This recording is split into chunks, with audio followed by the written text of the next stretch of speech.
I don't need you to fluff up the numbers just so that way you can say, yeah, we were significantly under budget. It's like, yeah, because you fluffed the shit out of the numbers.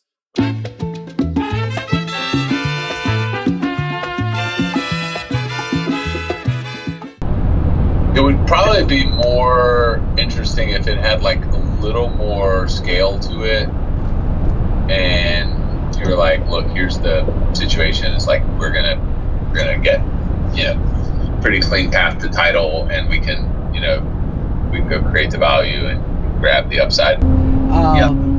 Great call, amazing call.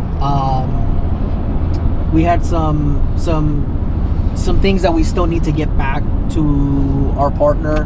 There needs to be a little bit more of a clear path on a couple things, but for those who want to see opportunities out in the market for the distress that is coming, as I mentioned, there's only so far that you can extend to pretend, and I feel every single bank has been doing this, and this is going to be key for anybody who's out there looking for any distress. Now, I know in the comments, Christian, I appreciate you making a comment here on the podcast that I was on with Rich Sommers.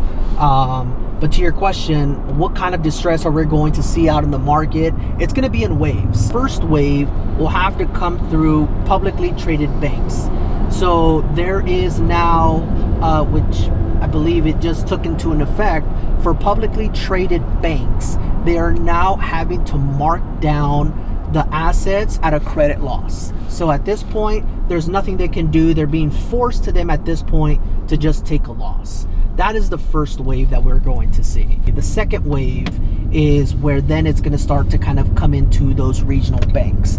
Keep in mind that in 21 to 23, there was so many regional banks that took on so much debt on the multifamily side, because again, when rates dropped, everybody was flooding the market. Always pay attention to capital flows. Capital flows will disrupt fundamentals in the market. And as chaotic and as the euphoric buying that happened in 21 to 23, banks, of course, they loved lending. If there's money there and they can close on it, they're going to make their fees, they're going to make their debt, they're going to make their fees on the debt. That's great for them. So they're gonna put in as much as they can, especially when borrowing is nearly at nothing. Well, the problem with that is what happens when the market shifts, and this is where we're at today. I would say for those who are on the smaller guys looking for 2 to 10 million, 2 to 15 million, I think that's going to really come more on the second wave. You really need to not chase the deals, and I will say this, chase relationships. That is going to be key. If you really want to find opportunities, look for relationships, build your relationships. If you've done your homework and you've seen what has been happening in the market, you are going to capitalize on opportunities based off on your network and based off on your relationships. I truly do believe that it's GFC all over again, but at a different scale. The amount of opportunity, specifically in multifamily, is going to be off the chart. There was so much multifamily that was unloaded into balance sheets, and that is the distress that we're going to see. It's broken balance sheets. It's not distress of the asset itself because nobody is paying their rent. It's a broken capital structure. And these sponsors, these new operators, syndicators who came in, there was a wave of these undisciplined investors that came in who thought they can just buy and syndicate and they can make their money on the fees. Well, guess what? We're starting to see who is going to now be bare ass in the market. We're here now, we're meeting up with a good friend of mine, but he also insures all of our properties.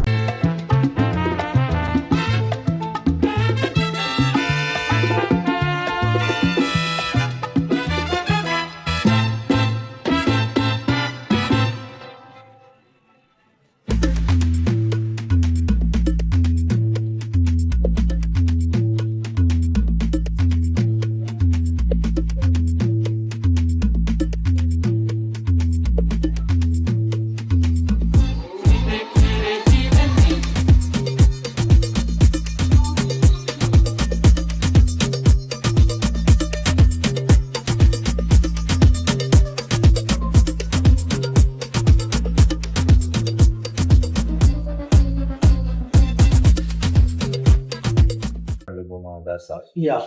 Hold on, let me take this. Yeah, wait. We're not going anywhere. Hey, bro. Yeah. No, it's like that's why I was looking at it from a month over month.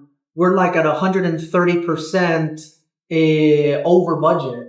That's why I told them. That's why I told them it's like they're getting paid a premium, and it's like look at all my notes. All my notes are there, and I made adjustments. I'm like that makes more sense to me, but I need them to come back to me and say what is realistic because I don't need you to fluff up the numbers.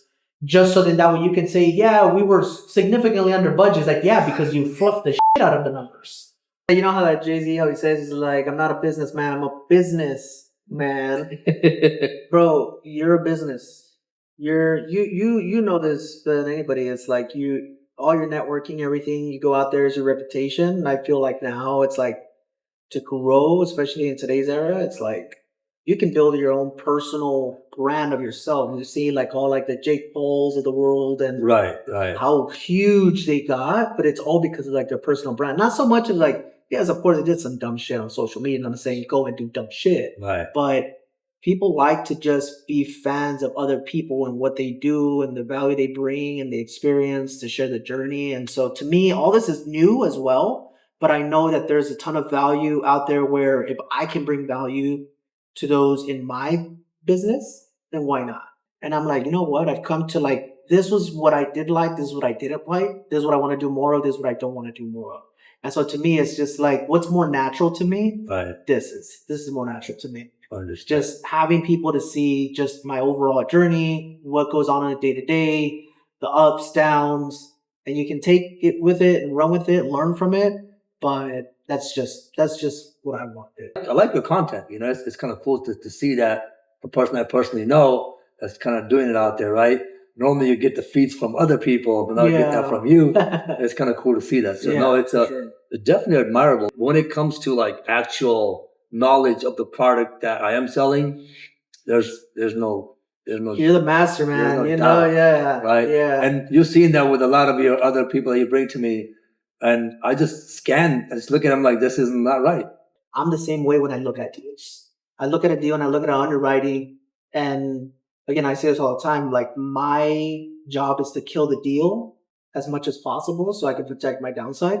When people come to me, I just, just give me the cheapest thing. And I'm like, well, the cheapest thing is probably going to be the most costly thing. And you've seen it. I've seen when it. You're just like, are you sure you want this? I remember some stories that you told me were just like, look, I can give you this and this is what you want, but this isn't what is right. Exactly. And then next thing you know, it ends up happening and it costs them freaking like an arm and a leg. Double the money. That you're just like, had you just had this and which was this much more, would have been so much more cheaper if you just would have just done how I told you. Absolutely. End of this month, beginning of March, but we are planning to go out there just to do like a closing dinner and stuff, so that way you can join us. In Texas? Houston, yeah. Oh, nice. I would love to actually go. Yeah. When are you guys going exactly? We don't know yet, so it might be the middle of March. I'll let you know. All right, bro. Love you, bro. Love you, man. It's always good just to get out and meet face to face and have these meetings. You just never know what is going to come out of that meeting. That's what I always say. Stop chasing the deals. The minute you stop chasing deals and you chase relationships, the deals are going to come. There's one thing that I almost despise in my business is when they say, find a good deal and the money will come. I think that is complete bullshit. There's been so many good deals out in the market. In some cases, even great deals. But yet capital is still cautious and they won't move. So to me, it's the deals, they're always going to be there to where the capital really is flowing at the end of the day. But for me, there's so much opportunity out there, and it all starts with your network. Remember when they say it's like your network is your net worth? That is cliche. It may sound corny, but it's really true, because it's not so much of your net worth, it's the opportunities it creates. If you're around the right people, building good relationships, doing right by people, treating them well, you have no idea how many opportunities would actually get presented to you because of those relationships. So take care of your relationships. The deals will come, because I know for a fact if you take care of your relationships, they're going to take care of you at the end of the day.